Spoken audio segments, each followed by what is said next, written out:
Hi everyone, my name's Scott. And I'm Sarah.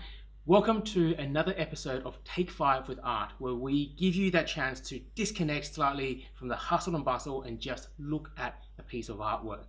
In today's episode, portraiture and can it belong in your workspace?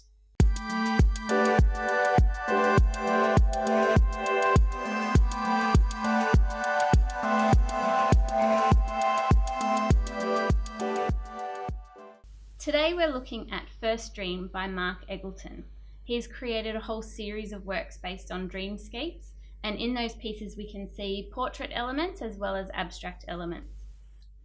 So this piece, First Dream, is created with a combination of stencils we can see in the area of the subject's face, as well as some manually painted and drawn areas as well. From my experience in talking to different sort of workspaces, portraiture is not a type of artwork that is actually hugely popular in workspaces, and the reason is quite simple. It's the idea that people don't like having faces looking down on them or looking at them whilst they work. But I think this one is just a little bit different. What do you think, Sarah? I agree. Portraits can be confronting. Having a person look at you while you're supposed to be trying to get some work done can be a little bit difficult.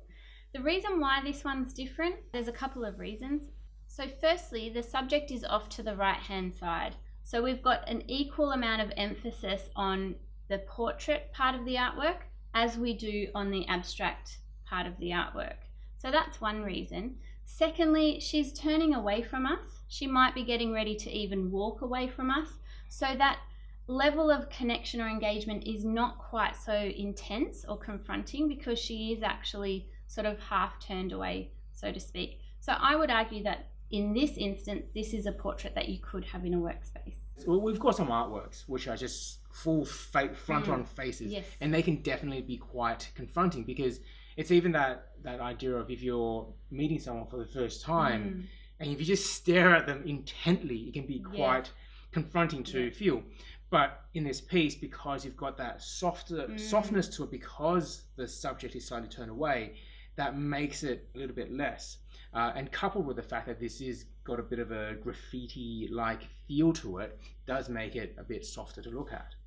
Something that is an increasingly noted trend is the lack of human connection between people. So perhaps portraiture like this can still be confronting because it's this idea that people don't want to perhaps connect as much. You know, they're down on their phones all the time. The artist is asking people to connect with the work a bit more. And there's no judgment on the other side, but that human connection can actually be quite a powerful thing. And again, maybe a piece like that, you look at it for a little while and it may inspire something, it may evoke an emotion.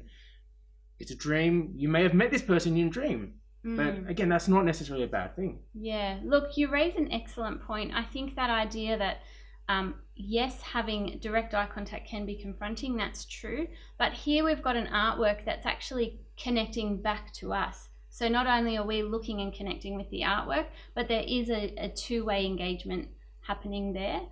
So that we can still empathize with this character and we can still think about her and her story. Yeah, I like it for those reasons. That little bit of evocativeness, I think, it can sometimes be better than a piece of artwork that you can just walk past and just not even notice at all. And that's time.